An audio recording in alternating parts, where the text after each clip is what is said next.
빌립보서는 희락의 복음이라고 했습니다. 이 다른 말로 하면 기쁨의 복음이에요. 그래서 이 빌립보 안에서는 계속적으로 나오는 핵심적인 말씀이 뭐냐면 주 안에서 기뻐하라. 주 안에서 기뻐해라. 이게 빌립보서의 주제예요. 주 안에서 기뻐해라. 아무리 신앙생활을 잘해도 그 마음에 기쁨이 없으면 이건 잘못된 신앙생활을 하고 있는 거예요. 오늘 우리가 예수 그리스도를 믿고 복음을 받으면 이 복음은 뭐냐? 굿뉴스거든. 기쁨의 소리라고. 내가 예수 그리스도를 믿고 복음을 받은 사람이라면 그 삶에 제일 먼저 나타나는 현상이 기쁨이에요. 이 복음 받은 사람은 기뻐 견딜 수가 없어. 그래서 누가 예수를 잘 믿느냐? 그건 간단하게 알 수 있습니다. 얼마나 기뻐하느냐, 얼마나 기뻐하는 삶을 사느냐, 거기에 달려 있단 말이죠. 나름대로 오랫동안 신앙생활하고 남들보다 더 경건한 삶을 산다고 해도 그 내면에 기쁨이 없으면 그건 외식주의자요, 종교인에 불과한 거예요. 오늘 이 빌립보서의 주제는 바로 기쁨이란 말이지. 바울이 얼마나 기뻐서 견딜 수 없는 그 기쁨을 이제 우리에게 전해주려고 하는 거예요. 아무리 가치 있는 일을 해도, 아무리 남을 위해서 헌신을 해도 정작 내 자신에게 기쁨이 없으면 그건 다 거짓된 것이다. 목회도 그래요.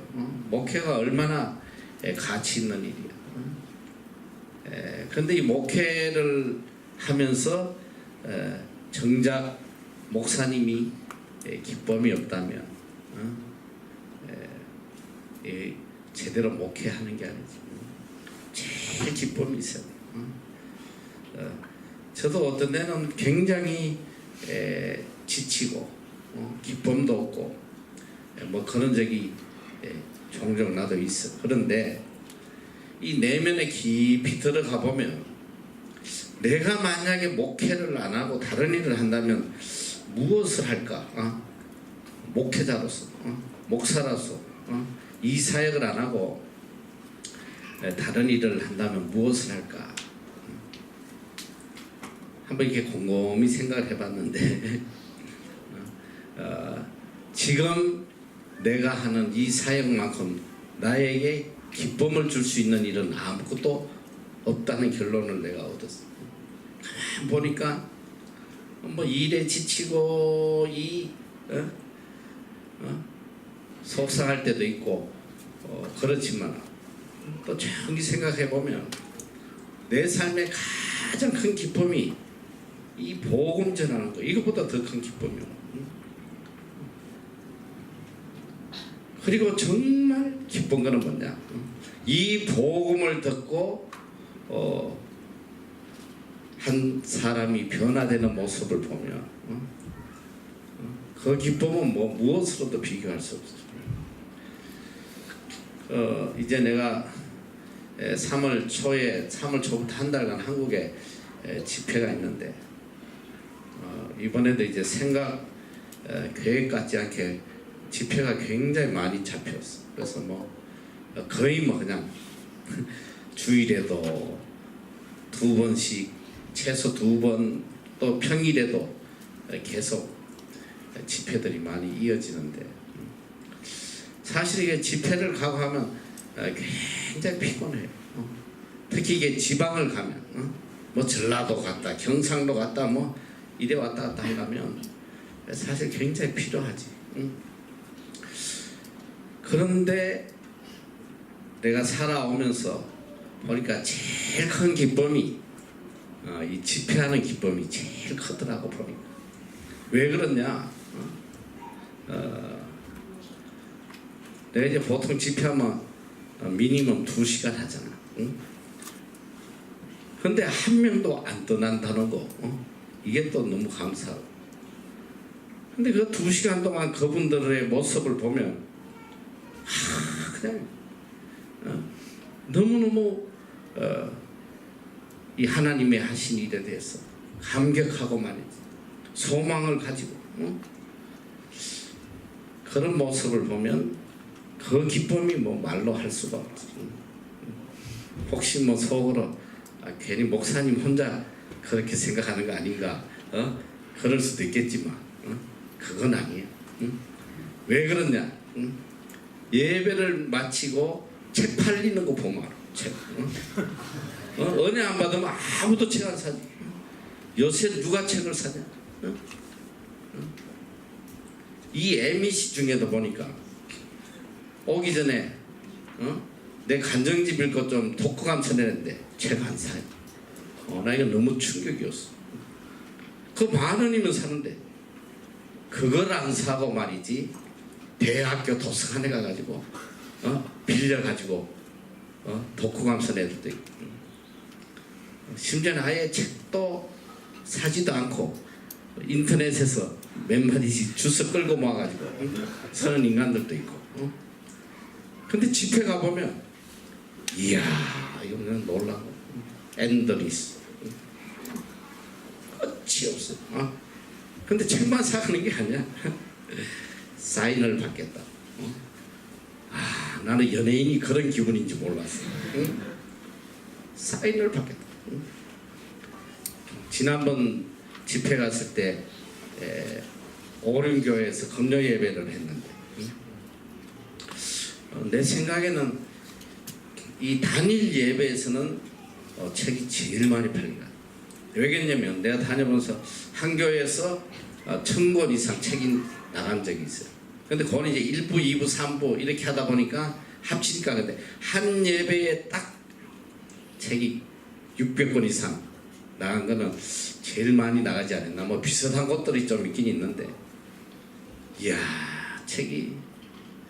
근데 정말 재밌는 거는 그 교회에다 이제 집회 전에 책을 600권을 보냈어. 그랬더니 담당 목사가 전화가 왔어요. 아이, 이 책을 어떻게 갖고 가시려고 그래요?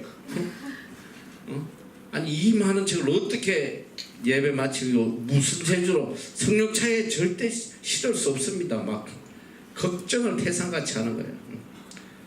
그럼 뭘 실어가냐 우리가?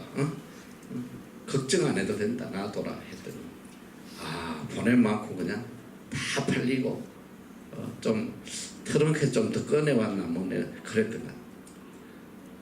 그리고 이제 예배 마치고 난 뒤에 그 사인을 받겠다 줄을 서 있는데,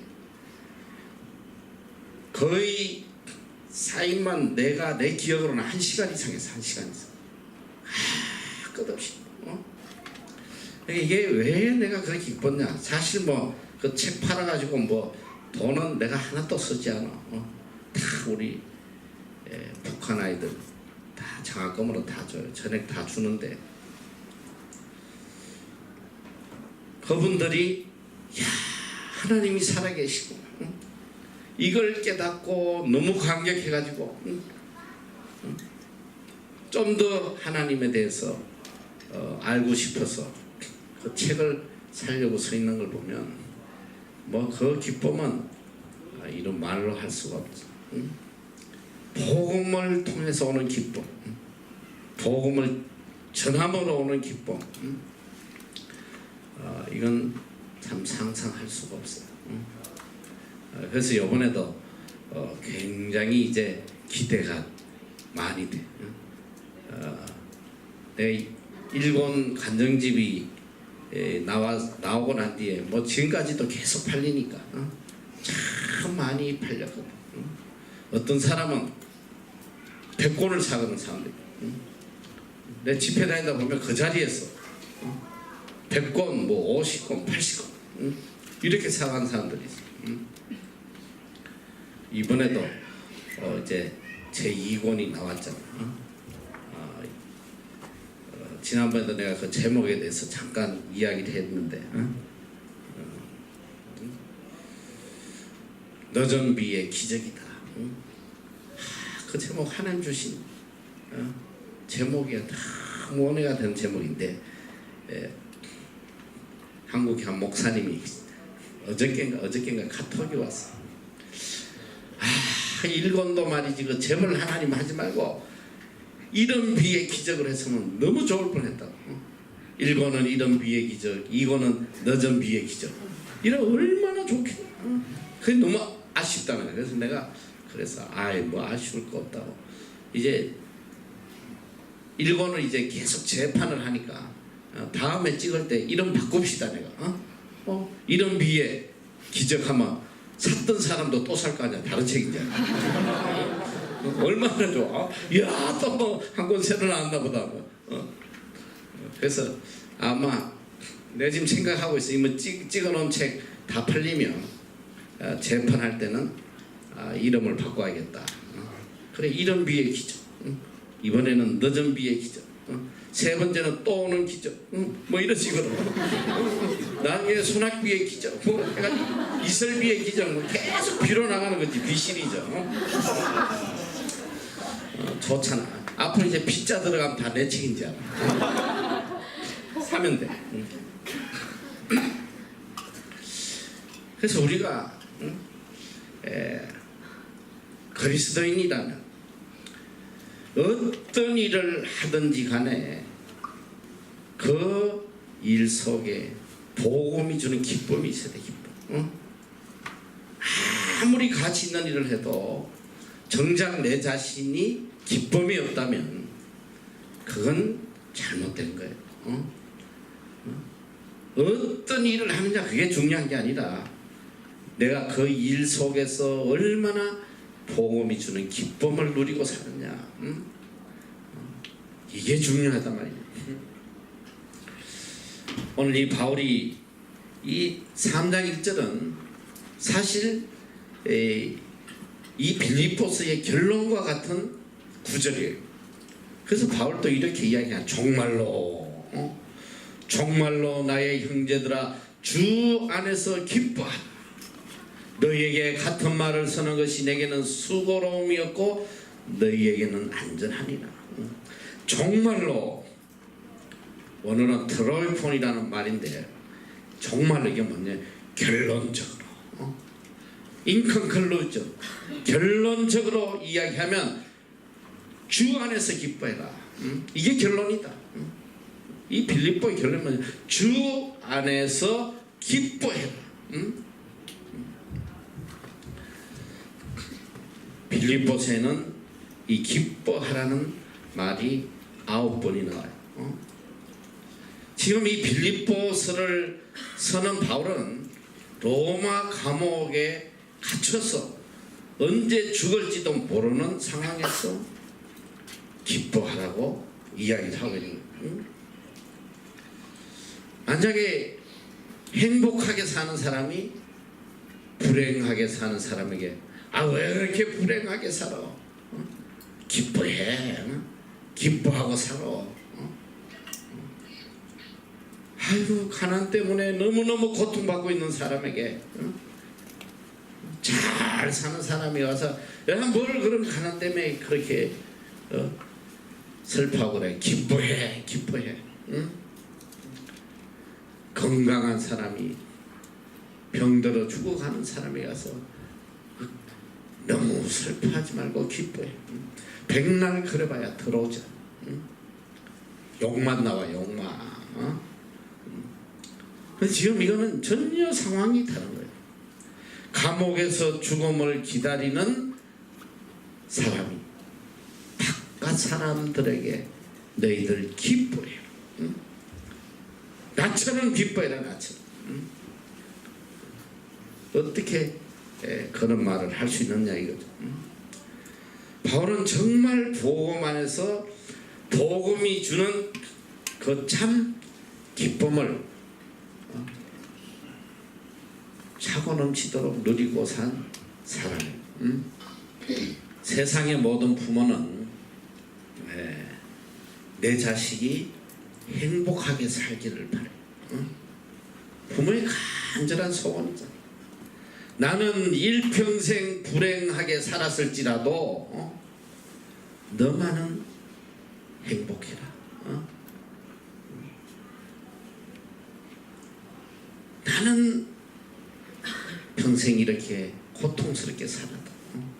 너는 앞으로 결혼하고 정말 행복하게 살아라. 그런 말 백날해봐 소용없어. 아무 의미가 없는 거야. 부모인 내가 행복한 삶을 사는 걸 자식에게 보여줘야 돼. 그래야지만 자식도 그렇게 살아가요. 100마디 말이 필요 없단 말이야. 내 삶으로 그게 전달되지 않으면 아무 의미가 없어.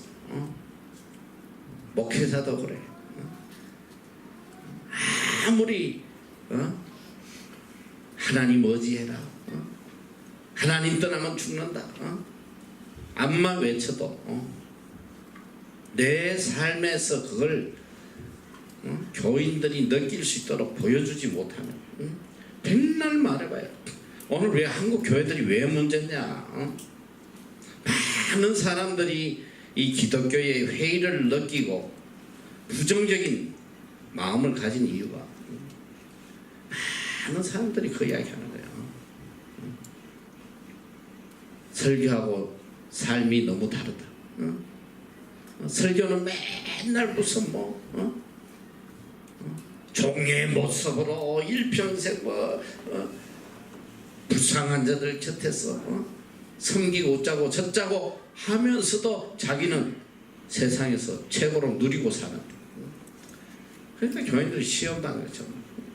다 시험 받고 그러시잖아요. 아무리 진리를 외치고 난리를 쳐도 내 삶에서 그게 나타나지 않으면 아무 의미가 없어요.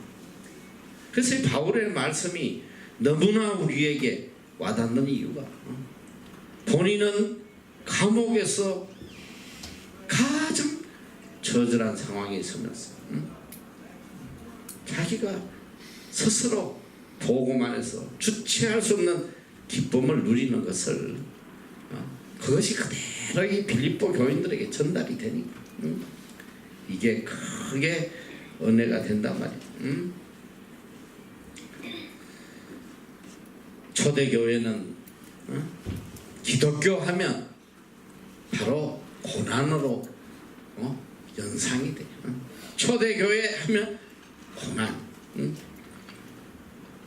얼마나 많은 고난을 받아. 수많은 핍박과 죽음.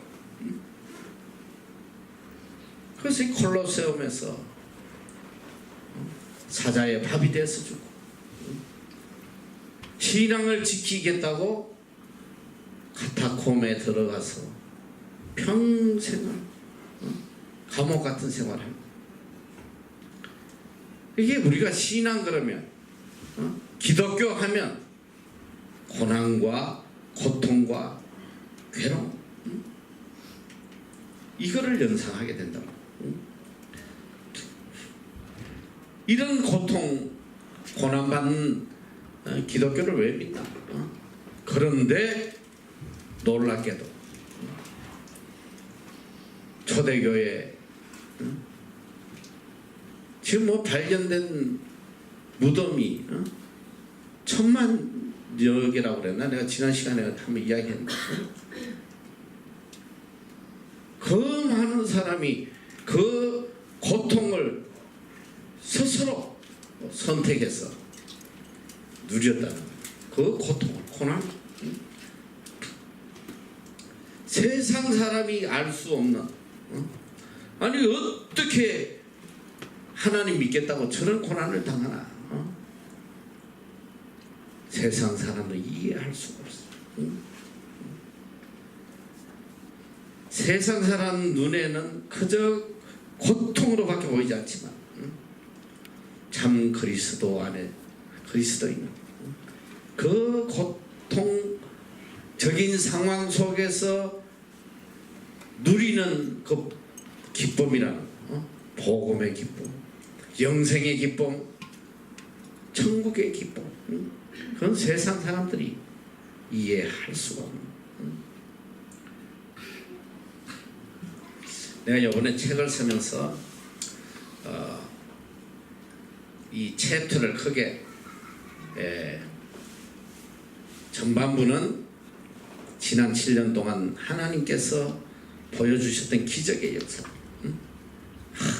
정말 그 7년 동안 놀라운 역사들에 대해서 기록을 했고, 그 다음 후반부는 우리가 그리스도인으로서 어떤 신앙을 가지고 어떤 삶을 살아야 되느냐, 내가 지금까지 느끼고 체험한 이 하나님의 말씀을 이렇게 기록을 했는데, 이제 후반부에 이제 첫 번째 챕터가 뭐냐면 하나님 바로 섬기기. 우리가 어떻게 하나님을 바로 섬겨야 되는가. 이게 너무너무 잘못된 거짓된 섬김이 너무 많거든. 그래서 이 하나님 바로 섬기기 이제 첫 번째 제목이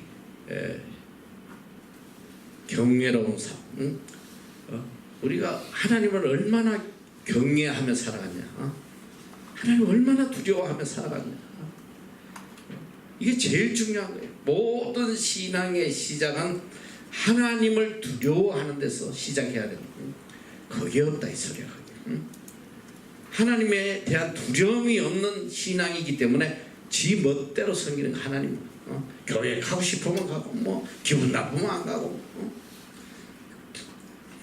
우리가 어떻게 하나님을 경외하는 삶을 살아야 되는가. 그리고 둘째는 참 예배가 무엇이냐. 예배가 무엇이냐 도대체. 예배가 우리에게 주는 축복과 은혜는 어떤 것이냐. 우리가 어떤 예배를 하나님께 드려야 되느냐. 그리고 다음에는 참 헌금에 대해서, 그 다음에 기도에 대해서, 그 다음에 참 믿음에 대해서, 우리가 어떤 믿음을 가지고 하나님을 섬겨야 되느냐. 그걸 기록하면서 내 자신에게 너무나 은혜가 됐어. 하나님 말씀을 쫙 이렇게 기록을 하면서 너무 은혜가 됐어. 두 번째, 첫째는 이제 하나님에 대해서 우리가 어떤 삶을 살아야 되냐. 둘째는 행복으로 가는 길. 모든 인간의 궁극적 목적이 행복 아니야. 행복. 어떻게 하면 이 땅에서 행복하게 사느냐. 그래서 그리스도인은 어떻게 사는 길이 행복의 길인지 그걸 내가 또 이제 기록을 했어. 행복의 길. 첫째로 소재 뭐냐. 복된 사람. 행복한 사람. 이제 행복한 사람이다. 복된 사람. 어떻게 사는 사람이 복된 사람이냐. 어떻게 사는 사람이 하나님이 주시는 이 행복을, 환경을 초월해서 누리고 살아갈 수 있는 사람이냐. 성경이 알려주는 이 행복의 길을 말씀을 통해서 또 쫙 기록하는데 너무너무 은혜가 됩니다. 둘째는 우리가 행복으로 가기 위해서는 우리 삶의 필수적인 게 뭐냐. 평안이야. 평안. 평안이 없으면 행복할 수가 없어. 도대체 평안이 뭐냐. 평안. 참 평안. 두 번째 제목은 뭐냐. 평안과 소망. 우리가 어떻게 해야지 이 땅에서 평안을 누리고, 우리가 어떤 소망 속에 살아야지 우리가 행복한 삶을 살 수 있느냐. 네 번째는 뭐냐, 내가 어젠가 그제 갑자기 기록했어. 갑자기 기록을 했는데 왜 기록했냐? 책 페이지가 좀 모자라는데 내가 적어도 1권 두께로 무조건 써야 된다 그랬더니 조금 부족하다고 그래서 알았다고. 그래서 내가 다시 2챕터를 더 썼어. 하나는 이제 행복으로 가는 길에 있어서 마지막으로 뭘 했냐? 고난이 주는 행복. 이 너무 놀라운 거야. 우리는 행복하면 그저 내 뜻대로 되고 부족함이 없고 이게 행복으로 생각하는 거예요. 적어도 그리스도인에게 있어서 행복은 차원이 다른 거예요. 차원. 그런데 그 행복이 어디서 오냐? 내 삶을 또 뒤돌아보고 또 성경을 통해서 깨달은 바가 뭐냐? 그리스도인은 고난 속에서 최고의 행복을 누리는 거예요. 이게 고난이 주는 행복. 고난이 뭐냐? 하나님이 우리에게 주시는 큰 은혜거든. 히브리서에도 보면 사생자에게는 하나님이 간섭하지 않는다고. 사생자. 하나님이 자녀가 아닌 택자가 아닌 자들에게는 하나님이 간섭하지 않아. 무슨 짓거리를 하든지 그냥 네 멋대로 살다가 심판받고 지옥 가는 거예요. 그러나 하나님의 자녀들은 사랑하는 아버지가 징계한다고. 징계한다는 말은 다른 말로 고난이 오는 거예요. 그 고난을 통해서 우리를 정결하게 만들어, 어렵게 만드시고 참 믿음의 사람으로 만들어가는 거예요. 고난 속에 비로소 하나님이 주시는 참 행복을 느끼는 거. 이게 그리스도입니다. 그래서 그 대표적인 사람이 누구냐? 욥이거든요. 욥이 그런 큰 고난을 당했어. 상상할 수 없는 고난을 당했는데 그 고난이 괴로웠어. 너무 고통스러웠어. 그러나 고난 속에서 그는 비로소 하나님을 보게 돼. 하나님을 보게 되고 하나님의 섭리를 깨닫게 되는 거예요. 이 고난을 통해서 하나님이 나를 정금같이 만들려고 하신다. 이 고난이 없을 때는 그저 하나님을 귀로 들었는데 이 고난을 통해서 이제는 하나님을 보게 되었다. 엄청난 고백을 하는. 그래서 그리스도인에게서의 행복은 뭐냐?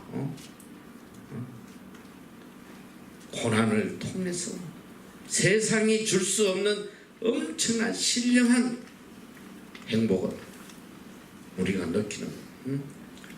이게 그리스도인만 느끼는 거예요. 오늘 바울이 바로 그걸 이야기하는 거예요. 주 안에서 기뻐해라.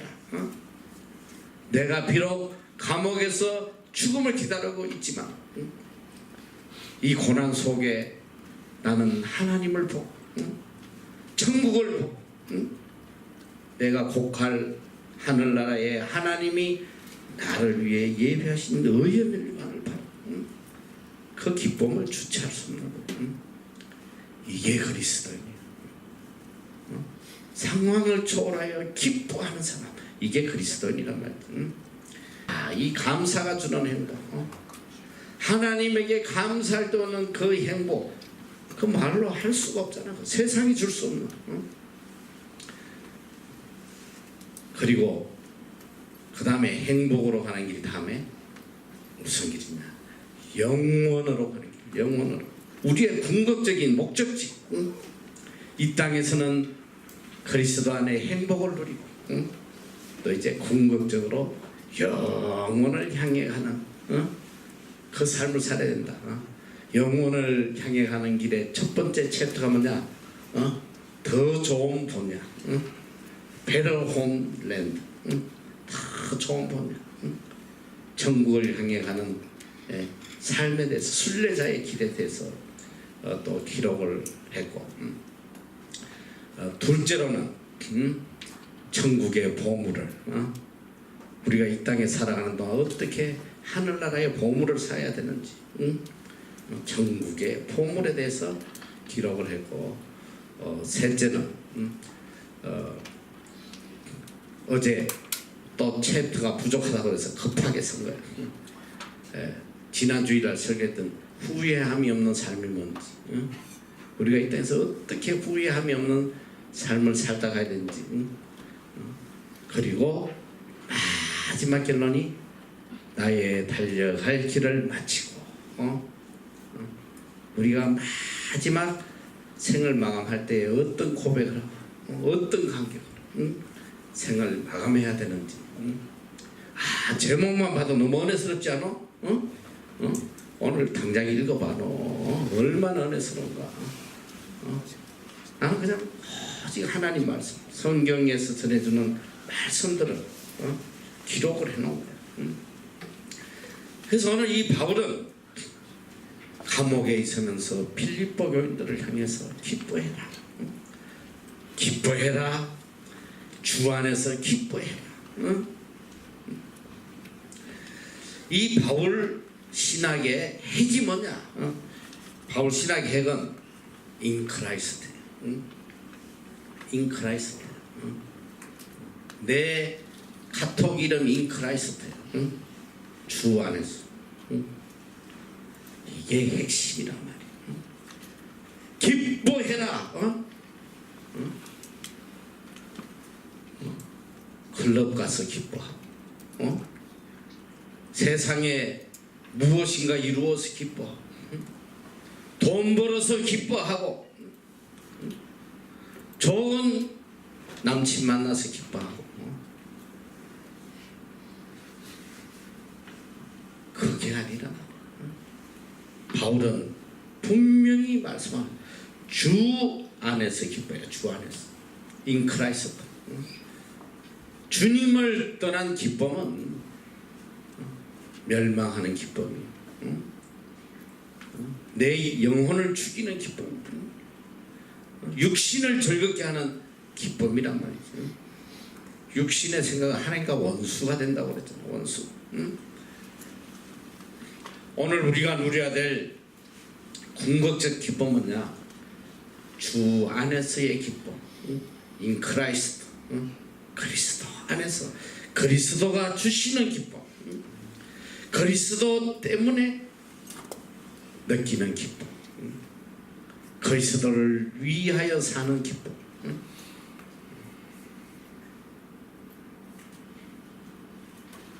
이 바울 서신에는 in Christ라는 말이 몇 번 나오냐? 무려 132번이 나와요. 그래서 바울 신학의 핵심이야, 핵심. 주 안에서 in Christ. 이 기쁨은 절대적 기쁨이야. 주 안에서 누리는 기쁨, 절대적 기쁨이란 말이야. 환경을 초월해서 느끼는 기쁨. 이 상대적 기쁨은 뭐냐? 환경이 나를 기쁘게 하는 거야. 오늘 저녁에 이야, 텍사스 치킨이 나왔네. 맛있네. 기쁘다. 오늘 저녁에 뭐야 이거? 어제 먹다 남은 찌끄라지. 오늘 막 먹으면서 이 환경에 따라 기뻐했다 슬퍼했다. 이게 상대적 기쁨. 그리스도 안에서 느끼는 기쁨은 뭐냐? 절대적 기쁨이죠. 어떤 환경에서도 항상 기뻐할 수 있는 기쁨. 병들어도 기뻐하고 실패해도 기뻐하고 감옥에 있어도 기뻐하고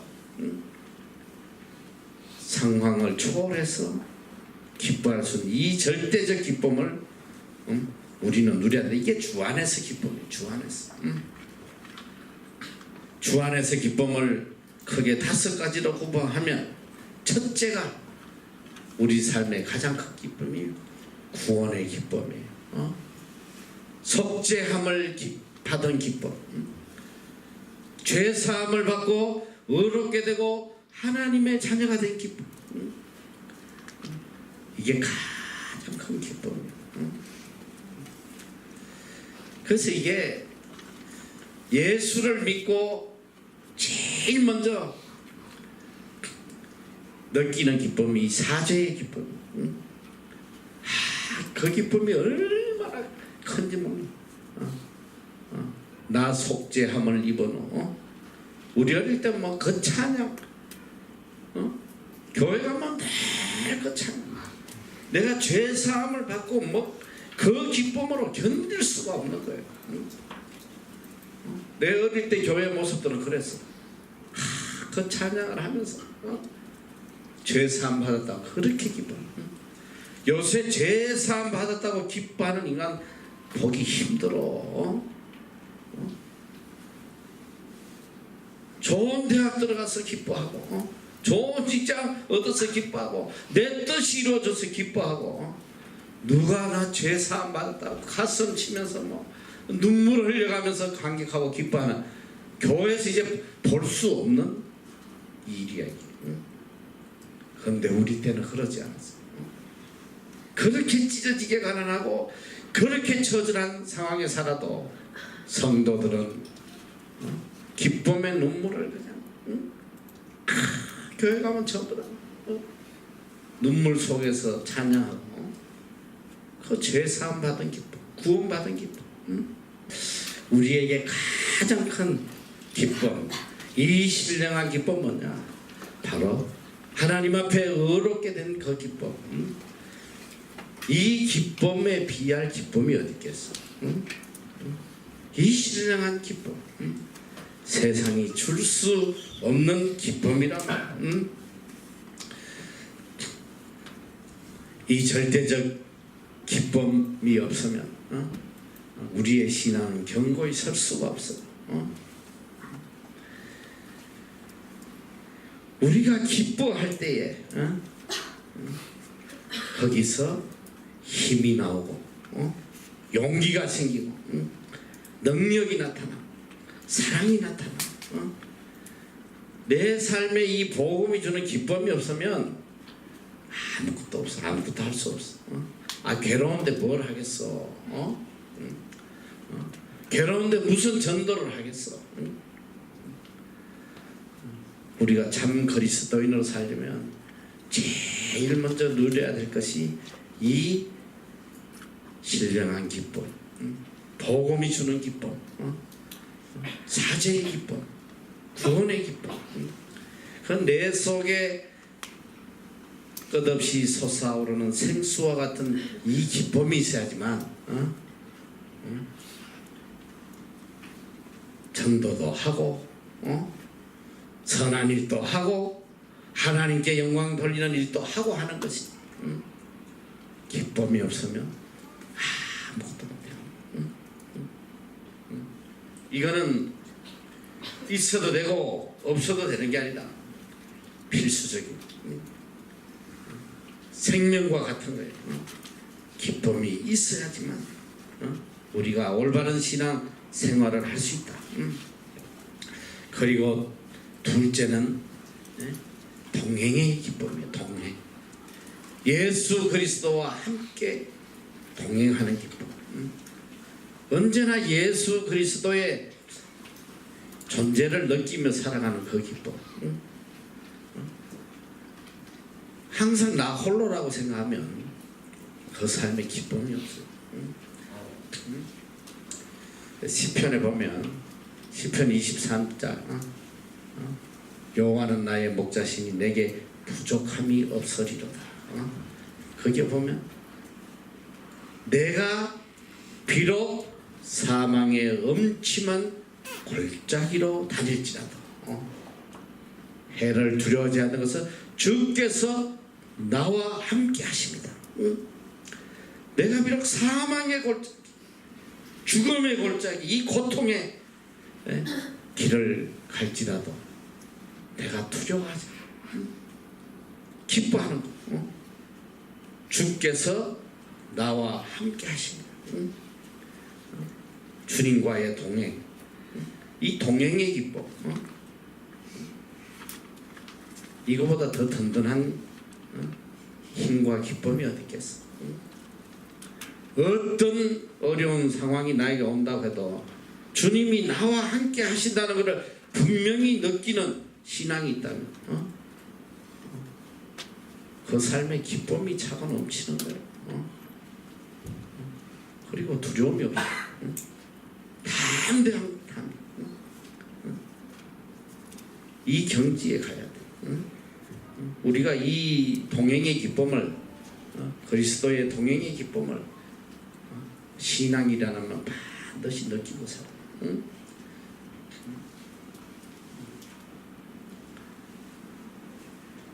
그만큼 나를 강하게 만들어주고 기쁨을 주는 건 없어요. 그래서 우리가 찬송가 450장에 보면 주와 같이 길 가는 것 이거 얼마나 기쁜 일이야. 주와 같이 길 가는 것 주와 동행하는 기쁨도 한번 누려야 된단 말이야. 그러니까 항상 이 찬양을 불러. 길을 갈 때는 항상 주와 같이 길 가는 것 찬양하면서 다녀. 주님과 함께 동행한다는 이 기쁨 이 얼마나 큰 기쁨이야. 주님과 함께 동행하면 두려움이 없다. 두려움. 그러니까 기쁨이 있을 수밖에 없지. 어린애가 아빠 손잡고 막 갈 때 얼마나 그냥 까불고 랄랄라 하고 다녀. 내가 지난번 한국에 갔을 때 우리 사랑이를 데리고 백화점에 갔어. 이게 하도 나를 자 괴롭혀. 애들 장난감 있는데 가자고 해가지고 가가지고 있는데 갈 생각을 안 해. 그 짜증이 나가지고 내가 한번 숨어봤어. 원래 숨었어. 그때 한참 장난감 맞으더니 나를 찾는 거야. 없으니까 울고 막 이리 뛰고 저리 뛰고. 이 동행의 기쁨이 얼마나 크죠.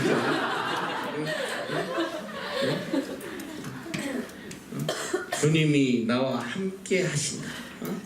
함께 간다. 그것만큼 나를 기쁘고 든든하게 해주는 것이 없단 말이야. 우리가 이 기쁨을 갖고 살아야 돼. 주와 함께 하는 기쁨. 그리고 셋째는 약속된 미래의 기쁨이야. 미래의 기쁨. 종말론적인 기쁨. 하늘나라, 보장된 하늘나라. 우리는 반드시 하늘 날아갈 자들이다. 이 세상의 삶은 잠시 지나가는 나그네와 같은 길이야. 이 길을 끝내면 영원한 하늘나라에서 눈물도 아픔도 없는 그 찬란한 영원한 하늘나라에서 하나님이 주시는 영원한 영광을 누릴 자다. 이 보장된 미래, 약속의 미래에 대한 소망, 이 기쁨이 얼마나 큰지 몰라요. 이번에 내 제목에 평안과 소망, 예레미야 33장에 보면 하나님이 우리에 대한 생각은 재앙이 아니야. 재앙이 아니라 고통이 아니고 바로 미래에 대한 소망이다. 평안과 소망이다. 너희를 향한 소망, 미래에 대한 소망. 그 미래에 대한 소망이 뭐냐? 나를 복되게 해주시고 나를 영광스럽게 해주신다는 하나님의 약속된 소망이란 말이야. 우리 그 소망 속에 살아가는 약속된 미래가 있기 때문에 기쁘지 않을 수가 없지. 이미 약속됐지. 우리는 항상 이 종말론적 기쁨을 누리며 살아가야 돼요. 이 군대 생활이 사실 굉장히 괴로워. 지금은 몰라. 지금은 요새는 그 군대도 아니지 사실은 뭐 군대라고 할 수도 없지. 나 같은 경우는 군대가 35개월이었어요. 3년을 했는데 한 달 빠진 35개월이야. 그 35개월 이 하루가 천년 같은 거야 사실. 얼마나 고통스러운 시간들이에요. 근데 이제 군대 갔더니 애들이 그래 힘들 때마다 하는 소리가 있어. 너무 괴로워도 애들이 하는 소리가 뭐냐면, 그래도 국방부 시계는 돌아간다.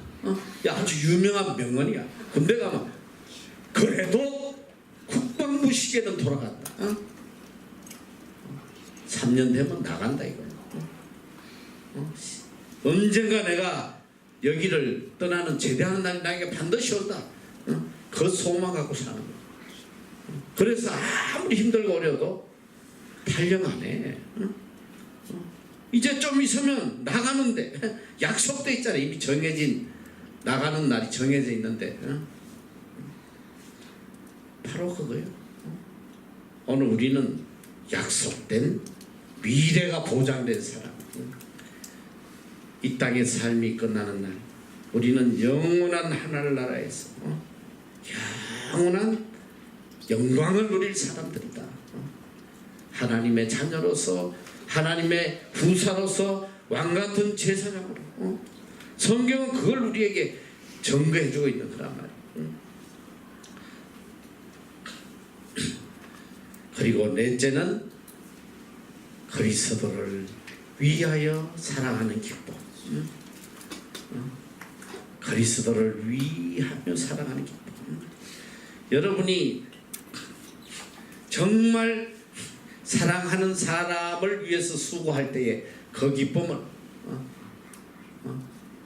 느껴봤을란가 모르겠어. 요새는 뭐 잘 모르겠어. 적어도 우리 때는 이렇게 남녀가 교제하고 할 때는 특히 이제 남자친구가 이 결혼할 대상이 군대를 갔다. 군대. 그럼 뭐 3년 내내 그 남자를 생각하고 그 돌아올 날을 기대하면서 지금같이 무슨 카톡이 있어 뭐가 있어. 편지를 쓰는 거야. 내 마음을 담아서 엄청나게 이 편지를 써서 하루가 멀다고 보는 하루. 그리고 특히 전방에 이제 가서 추운 데서 보초 쓰고 고생하는 그 남친을 생각해서 뜨개질을 하겠다. 이 장갑도 떠주고 목도리도 떠주고 밤에 얼마나 피곤해. 회사가 또 와가지고 그 피곤한데도 그 남친을 생각해가지고 눈에 성냥을 꼽아가지고 눈이 안 감기게 하면서도 초롱불에서는 아니고 그때 정이 들어왔어. 그러면서 그걸 만들어 보낼 때 그 기쁨, 사랑하는 자를 위해서 수고하는 그 기쁨, 그건 안 해본 사람은 몰라.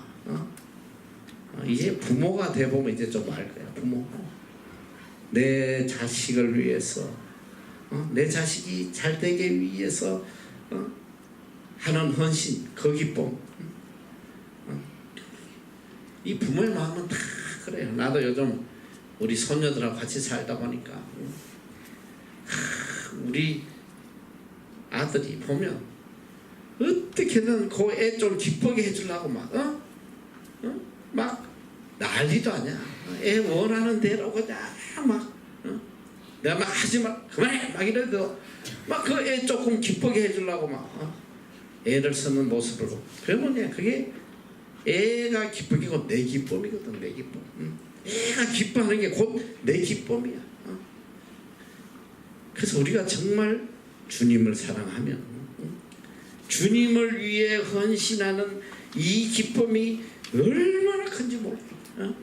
주를 위해 살아가는 기쁨. 난 요새 참 마음에 감동이 있어요.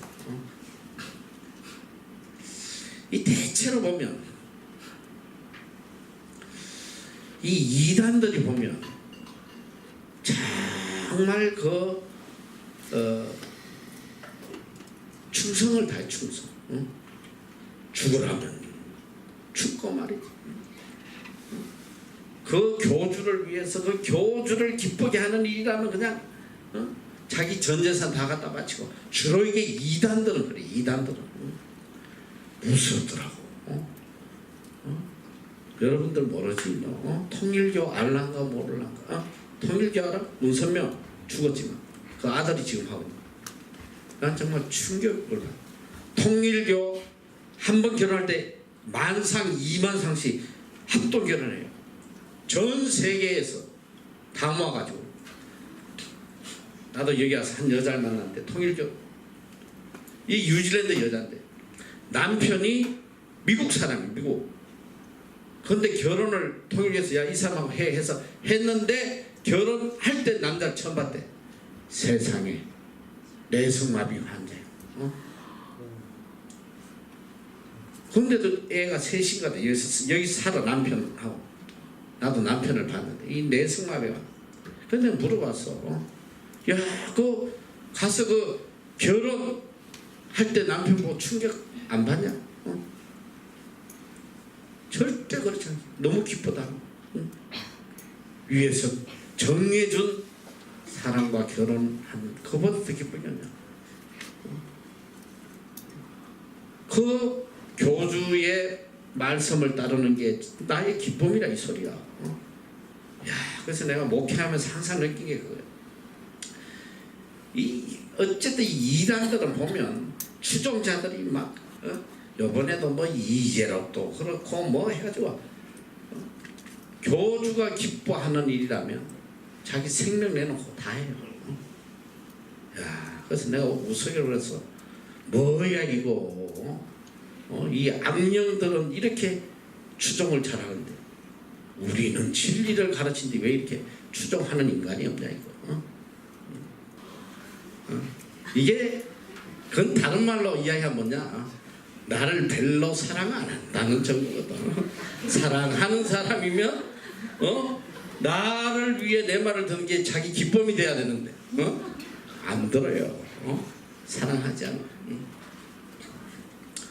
그래서 뭐 그 정도는 힘들고 그래서 다른 데서 내가 기쁨을 요새 찾고 있는데, 요새 우리 오래래 캠프장에 우리 형제들 또 뭐 자매 간사도 하지만 요새 얼마나 더워. 그 더운 그 땡볕에 앉아 땅을 파는데 또 밑에 다 돌이야 돌. 그건 삽으로 파지질 않아. 그 망치 들고 그 돌 깬다고 하루 종일 그 더운 데서. 내가 너무 감격하고 감사하잖아. 그래서 이제 끝나고 나면 저녁을 꼭 먹여서 가라고 이제. 저녁 한 끼 먹고 전부 다 내한테 감사 카톡이야. 나를 이렇게 불러주셔서 거기 캠프장에 일하게 해주시고 이런 은혜의 기회를 허락해 주시고 또 식사까지도 이게 사실 너무 감사하다. 그러니까 그렇게 고생하고 수고하면서도 본인이 너무 기뻐하는 거예요. 왜? 내가 그래도 주님의 일을 위해서 이 귀하게 서일 크리스찬 캠프를 위해서 내가 일할 수 있다는 게 너무 기쁘다는 거야. 이게 세상이 주지 못하는 기쁨이야. 어디 가서 돈 받고 땡볕에 그 망치 두드리고 앉아 있는다면 하면서도 짜증나는 거야. 짜증. 물론 돈은 받지만 돈 하나도 안 받고도 내가 주님을 위해서 섬긴다는 그게 세상이 줄 수 없는 기쁨을 누리는 거예요. 그래서 우리는 그리스도를 위해서 헌신하는 이 기쁨을 누리면서 살아야 된다. 그리고 또 하나의 기쁨은 뭐냐? 진리를 깨달으면서 오는 기쁨. 이 기쁨은 또 말로 못해요. 우리가 하나님의 말씀을 읽고 또 듣고 묵상하고 할 때 깨달아지는 그 기쁨이라는 것은 세상의 어떤 힘보다도 강한 거예요. 이 에미시 애들이 보면 첫 한 달은 막 미치려고 그래요. 견디기 힘들어요. 근데 이게 한 달이 지나가면서 말씀을 깨닫기 시작해요. 하나님의 말씀을 깨닫고 기뻐하는 그 기쁨. 내가 그를 보면 너무 감동이 와. 이 말씀을 깨닫고 새 힘을 얻고 너무 기쁘다고 말이야. 우리는 이 신령한 기쁨으로 살아가는 거예요. 이건 세상이 줄 수 있는 기쁨이 아니에요. 주 안에서의 기쁨. 이걸 누리고 살아야 된단 말이에요. 구원받은 기쁨, 주님과 동행하는 기쁨, 약속된 미래에 대한 기쁨, 그리고 그리스도를 위하여 수고하는 기쁨, 그리고 말씀을 깨달음으로부터 오는 이 신령한 기쁨, 이 기쁨을 일생 동안 누리고 사는, 환경을 초월해요. 어떤 고난의 시간이 와도 이 기쁨을 누리며 복되게 살아가는 이게 그리스도입니다. 이게 그리스도입니다. 그래서 바울은 강하게 이야기합니다. 주 안에서 기뻐해라. 정말로 너희에게 말하노니 주 안에서 기뻐해라. 이게 그리스도인의 삶이다. 이제 여러분이 곧 세상으로 나갈 텐데 세상이 주는 기쁨을 쫓아다니지 말란 말이에요. 그 기쁨은 일시적이요, 쾌락적이요, 육적인 것이요, 나를 죽이는 기쁨이다. 우리는 언제나 주 안에서 in Christ, 주님 안에서 누리는 이 신령한 기쁨으로 세상을 이기고 죄를 이기고 내 자신을 이기고 승리하며 살아야 돼. 이 기쁨,